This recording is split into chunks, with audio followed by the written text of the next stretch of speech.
salaamaaleykum amateur de foot yi nuyu nañ leen yéen ñëpp ku ci nekk seen tur ak seen sant xibaar tey ji 1er juin 2025 ci wàllu tàggat yaram képp koo xam ne nag abonné go sunu chaîne YouTube bu ko taay bësal bouton s'abonner bi ngay liker di commenter di partager loolu ngeen ñu mën a soutenir bu baax a baax mu ngi noonee ngeen xamee ko noonu. démb Ligue des champions amoon na final bi neex yëngu mu ngi noonee ñu bëri nee nañ neexul nag. may leen seen équipe ba finaalul wala seen équipe ba jëlul coupe bi moo tax du neex ci yéen mais neex na ci Paris Saint-Germain du neex ci Inter aussi nag lan ko dóor humiliation la kon nag nan nangul Paris Saint-Germain li ko yàlla may cette saison là mu ngi noonu dinañ ñëw ci 11 types de la Ligue des champions bi am nay joueur bu baax sax am nay joueur Inter am na benn joueur Inter boog benn joueur Arsenal ak ay joueur Paris Saint-Germain bëri fa lool mu ngi noonu ngeen xamee ko noonu ko FC Barcelone nag Dembélé wax na ci ñoom mu ngi noonu nee na ko daal moom. J'ai rejoint le Barça à 20 ans ba may am 20 ans la rejoindre le Barça a été le club de mes rêves Barça moo nekkoon sama club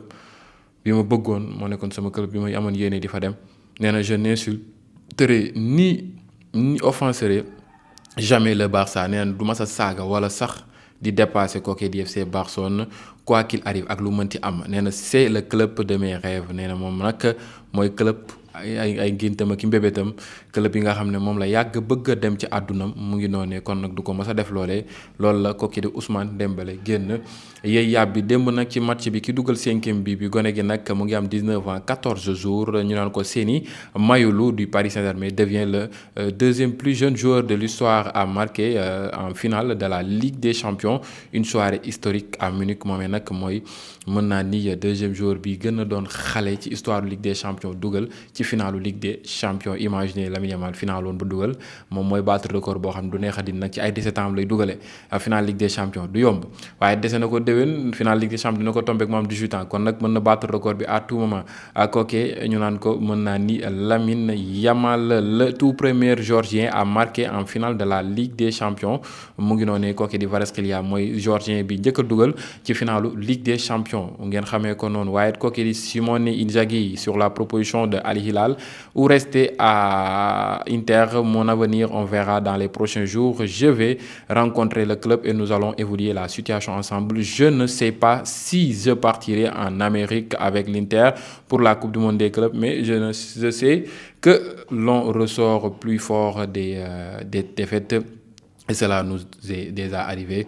moom daal en tout cas nee na xamagul li xew lépp lu mënti am dina waxtaan ak dirigeant yi ba xam dañuy continuer ou pas ba xam aussi tamit xamagul ba xam day dem foo ci Coupe du Monde des clubs nee na daal lu ci mënti am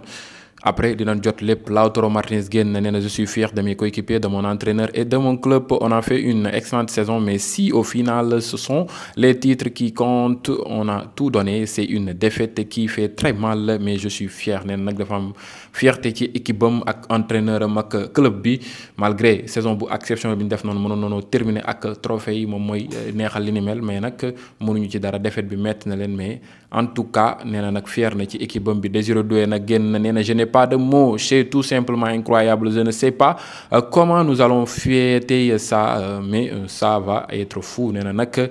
en tout cas amul ay kàddu yu mu wax kontaan na xamul sax nan la ñu war a féetee mbir mi ni mel en tout cas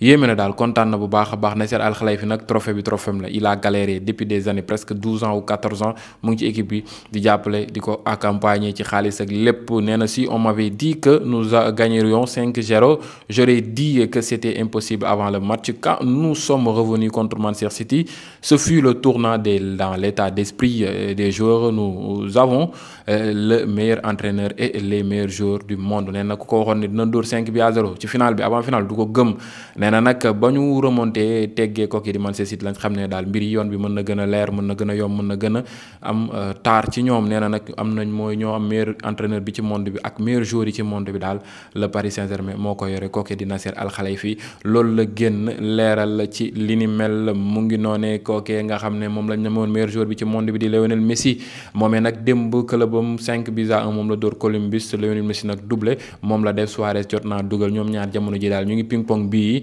ak passe décisive yi mu ngi noonee ngeen xamee ko noonu mu ngi noonee en tout cas dina jéggi dayoo ci kanam tuuti kookee di Tottenham nag aurait décidé de licencier Ange Postecoglou kookee di Thomas Park nag coach de Brentford serait le principal candidat pour remplacer kookee di Ange Postecoglou jamono juñ toll nii dem nañ ba naan Tottenham sax am na contact ak kookee di Thomas Frank coach Brentford bi ñu ngi xaar nan la mbiri dara mujjee ak nan la naka la Manchester United officialisé na finalisé na un transfert définitif mu ngi noonee kookee di Cunha jóge na foofee ca Wolverhampton dem rejoindre Manchester United. Le transfert de Matheus Cunha à Manchester United d'un montant de 62,5 millions d'euros reste soumis à l'obtention d'un visa et à son enregistrement. Aucune photo officielle ni qu'un détail n'ont encore été publiés visa yeeg yenn détails la ñuy lijjanti mais signature bi lépp mat na tegu na ci temps kookee di Matheus Cunha la brésilien bi nekkoon foofee ñu naan ko mën naa ni club boobee ñu naan ko Wolverhampton mu doon un très bon joueur mu ngi noonu ñu ngi xaar mbir yi nan la nar a demee ak nan la naka la lancé très bon gardien de but ñu naan ko Marc-André ter Stegen sur les rumeurs sur le club voulant me vendre m'affecte nag club bi ko xam ne di Barça fa la nekk rumeur yi muy dégg comme quoi que dañ ko bëgg a jaay ba xam loolu dugg na ko affecté na ko paane na personne ne m'en a parlé mu ngi noonu donc je ne sais pas quelle est la situation kenn waxu ci ak man moo tax xaw ma situation bi ni mu demee en ce qui me concerne cela ne m'inquiète pas je ne sais pas mu ngi noonu nee nag ci jëmmam bu dee moom ak képp kundung loolu ferejaw ko nee na je sais que je serai à Barcelone l'année prochaine nee na daal xam ne dina nekk Barça ci année bi di ñëw loolu moom am na ci yaakaar te fekk nee na nag si rien de nouveau ne s'est passé ces dernières heures alors nous aurons 2 gardiens à Barcelone la saison prochaine ce seront moi et Iñaki Peña nee na nag bu dara amul ci dernières heures yi moom daal mooy doon de ñaari gardien mooy am foofee ca Barça moom ak Iñaki Peña ñu ngi xaar mbir yi nan la nar a demee ak nan la naka la Lewandowski nag wax na nee na nag Barça déwén bi moo nar a gën a fort gën a mag Barça bi nga xam ne moom la ñu wees notre équipe sera plus fort la saison prochaine mu ngi noonu j'ai remporté plus de 30 titres dans ma carrière mais j'en veux encore plus nee na jël naa lu tolloog 30 trophées ci sama carrière mais bëgg naa gën di jël pour moi quitter Barça n'est pas une option pour moom jóge Barça ba daal du mbir mi daa du lum bébétam du lum xalaat je resterai la saison prochaine nee na nag dafa toog saison bi di ñëw en ce moment je ne pense qu'à Barcelone jamono ji ma toll ni Barça képp kundung moom rek laay xalaat te xalaatuma keneen mu ngi noone ngeen xamee ko noonu waaye gars yi dañu delluwaat ci final Ligue des Champions bi kooku di Désiré Doué ak gone googee nga xam ne démb moo dugal ci dernière minute ñoom ñaar ñëpp 19 ans lañ am ñu toj final bi démb kon pour wàlle ne le football n'a pas d'âge ki wax loolu Kylian Mbappé moom nag félicité na kooku di Paris Saint-Germain yamaatuñu foofu Zlatan Ibrahimovic félicité na Paris Saint-Germain nee na ici c'est Paris félicitations Zlatan félicite le Paris Saint-Germain pour sa victoire en finale de la Ligue des Champions moom nag galéré na foofee waaye yàlla deful moom mu gagné ko kooku di Désiré Doué avant 8e de finale bi mu ngi tolloon ci lu tolloog 168 000 abonnés Instagram képp kundug moom la amoon après la finale de la Ligue des Champions mu ngi tolloog lu tolloog 2 700 000 abonnés sur Instagram là lii la ñuy wax influence ci benn coup rek nga def benn exploit bu rëy rek mën nga cee jéggi dayoo yegg benn niveau bu kawe Désiré Doué moomee nag moom lañ élire meilleur jeune joueur ci Ligue des Champions bi mu ngi noonee kookee di devant Lamine Yamal waaye Ousmane Dembélé ñu nommé ko meilleur joueur ci Ligue des Champions aussi devant Lamine Yamal et Rafinha et il le mérite amplement ces 2 joueurs 11 types saison ren bii nag à Ligue des Champions bi am na ñaari Barça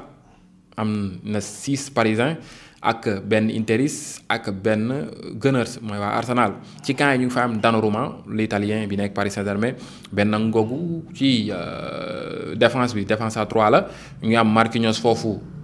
défense droite bi ci milieu bi ñu ngi am Bastoni côté gauche bi ñu am kooke di Nuno Mendes ci milieu terrain bi nag 4 milieu terrain moo fa am Lamine ay milieu offensif ak 2 milieu défensif Vitinha ak Declan Rice Vitinha mooy Paris Saint-Germain Declan Rice Arsenal ñoom ñoo nekk ci digg bi Lamine Yamal ci côté gauche bi côté droite bi Rafinha ci côté gauche bi waaye Achraf Hakimi ci excentré droite bi kooke di Ousmane Dembélé excentré gauche Désiré Doué ci pointe bi mu doon 11 type de la saison Ligue des Champions bi mu ngi noonu may ne xaar ci commentaire na ngeen gisee li ni mel ànd ngeen ci ou pas man nag ànd naa ci à 100% et c'est totalement mérité bépp joueur boo xam ne nekk nga fa daal mérité nga nekk foofee ca 11 type de la saison Ligue des Champions defe naa ni gars yi looloo nekkoon xibaar tey ji 1er juin 2025 ci wàllub tàggat yaram képp koo xam ne nag yaa ngi may seetaan te abonné go suma chaîne YouTube bu ko tàyyi bësal bouton s'abonner bi ngay liker di commenter di partager ba beneen yoon ci yeneen vidéo merci à vous jaa ngeen jëf sama gars yi